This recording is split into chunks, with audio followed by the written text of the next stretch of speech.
और आज इस वीडियो में हम बात करने जा रहे हैं रामा स्टील ट्यूब्स के बारे में। 20% की तेजी है, जबकि बाजार बहुत ही गंदे मूड में था। आज भयंकर गिरावट हमें बाजार में देखने को मिल रही थी, भयंकर गिरावट थी बाजार में। लेकिन ये वो कंपनी है जिसने 3 दिनों में 55% की तेजी दिखाई है। 3 ही दिनों में।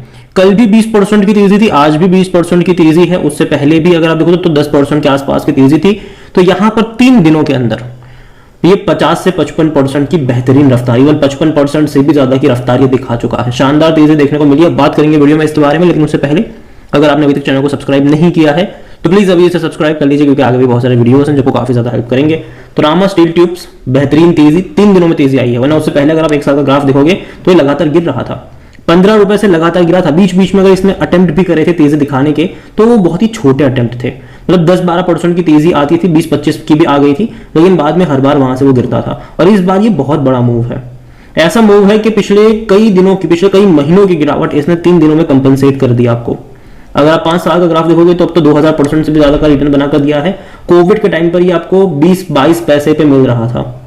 बेहतरीन रफ्तार देखिए, यहाँ पर 14 पे गया, बाद में गिरावट आई, तेजी आई, गिरावट आई, फिर से एक बड़ी रफ्तार यहाँ पर देखने को मिल रही है। काफी बड़ी तेजी है यहाँ पर। और देखो 3 दिन में 55% की तेजी ऐसे ही नहीं आती, ठीक है, कोई वजह जरूर होती है। और उसी को लेकर अगर आप देखोगे तो बेहतरीन रफ्तार यहाँ पर है। और इतना ही नहीं, लेकिन हाँ, ओवरबोट जोन में भी है ये चार्ट, ठीक है, ओवरबोट जोन में भी है। यहाँ पर अगर आप देखो तो तेजी के 2 रीजन है, 2 की रीजन है यहाँ पर। पहला जो रीजन है वो 3 सितंबर को आया था कि कंपनी ने बोला था कि उन्होंने अपनी Holi own subsidy company form करी है, Rama steel tubes limited, in the name of Rama defence private limited. 3 सितंबर को इन्होंने एक सब्सिडी फॉर्म करी, रामा डिफेंस प्राइवेट लिमिटेड। हालांकि वो अगस्त में फॉर्म करी गई थी, लेकिन उन्होंने इन्फॉर्म 3 सितंबर को किया। And the certification of incorporation was received by the company on the September 2 from the ministry of corporate affairs.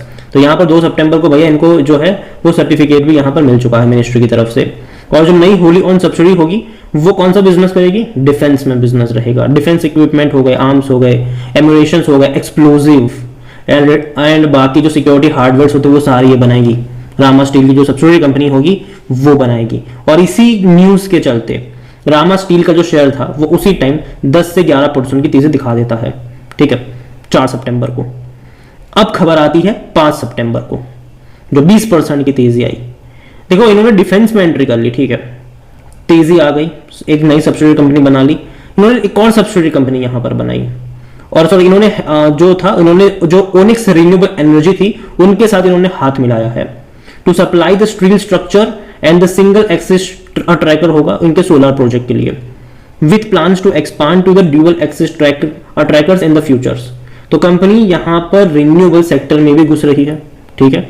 और कंपनी ने यह भी कहा है कि we are proud to announce our entry into the green energy segment and we are determined to deliver the product that ensure the highest standard of the reliability, durability and performance which are critical to the long term success of the solar greenfield project. तो जो onyx renewable के है इनके साथ इन्होंने हाथ मिलाया है और इनको ये चीजें सप्लाई करेंगे, ठीक है। तो ये खबर जैसे ही आई 5 सितंबर वाली, 20% की तेजी, ठीक है। और आज भी जब बाजार इतनी गिरावट में था, यहां पर तेजी देखने को मिली है हमें, और यही वजह है कि भैया शेयर दौड़ रहा है। तो यहां पर अगर हम वॉल्यूम्स भी देखेंगे तो इतने हैवी वॉल्यूम्स रामा स्टील में बहुत कम क्रिएट हुए हैं इसकी पूरी हिस्ट्री में। 45 करोड़ से भी ज्यादा के शेयर ट्रेड होते आज नजर आए, 45 करोड़ से भी ज्यादा।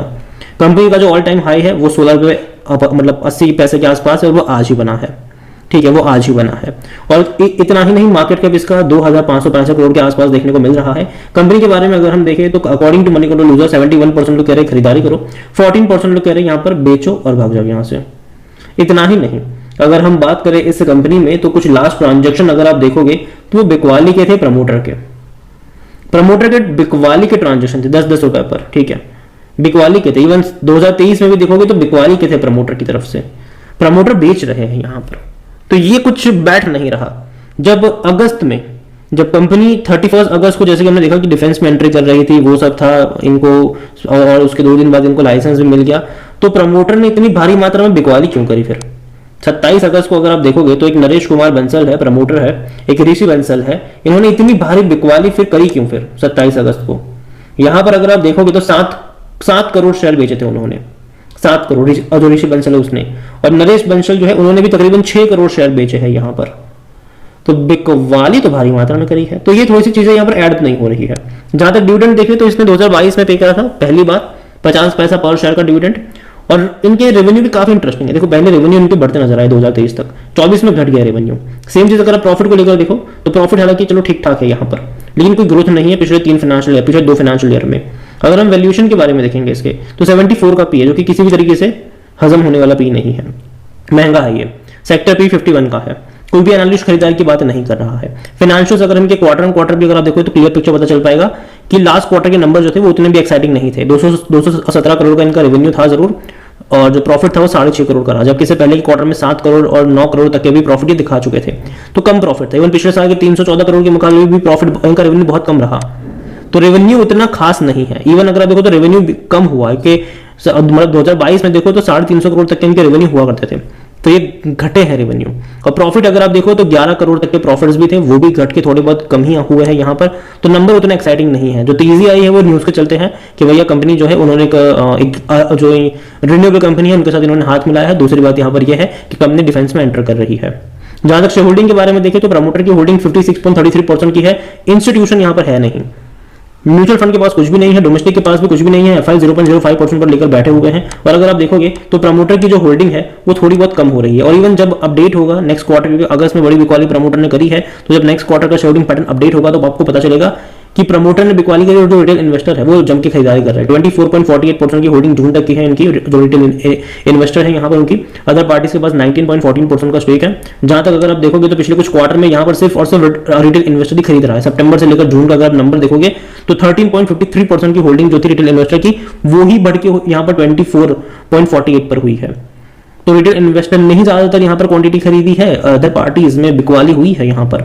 लेकिन अच्छी बात यह है कि रिटेल इन्वेस्टर ने जिसने भी खरीदारी की उनका फायदा हुआ जरूर है, क्योंकि तेजी है जून के मुकाबले अभी के टाइम पर अगर देखो तो तेजी यहाँ पर जरूर है। लेकिन अगेन मैं कहूंगा कि जो तेजी आनी थी ठीक है वो आ चुकी है। यहां से अगर ठीक है अगर और 10-12%, 15-20% की तेजी आ जाती है ठीक है, वो शायद हम समझ भी सकते हैं। लेकिन फिर एक करेक्शन डेफिनेटली पॉसिबल रहेगा और फिर वो लंबे समय के लिए करेक्शन आएगा, क्योंकि जिस खबर के चलते आज लोग खरीदारी कर रहे हैं उस खबर का आउटलुक भी हमें देखना होगा कि भैया क्या निकल कर आता है। क्योंकि जो कंपनी अगर आप डिफेंस की जब तक हम बात करें कि खुद की खोली सब्सिडी इन्होंने बनाई है ठीक है, वहां पर करेंगे तो हमें ये भी सोचना होगा कि वैसे कंपनी जो भी प्रोडक्ट बनाएगी आप ये भी सोचो कि कंपनी का अभी प्रॉफिट कितना हो रहा है, उसके लिए इनको कितना चाहिए होगा, इनके एक्सपर्टीज क्या है, कौन इनके क्लाइंट्स होंगे, वो चीजें भी आपको देखनी जरूरी होती है। जैसे कि कल मैंने ईज माई ट्रिप के ऊपर वीडियो बनाया था।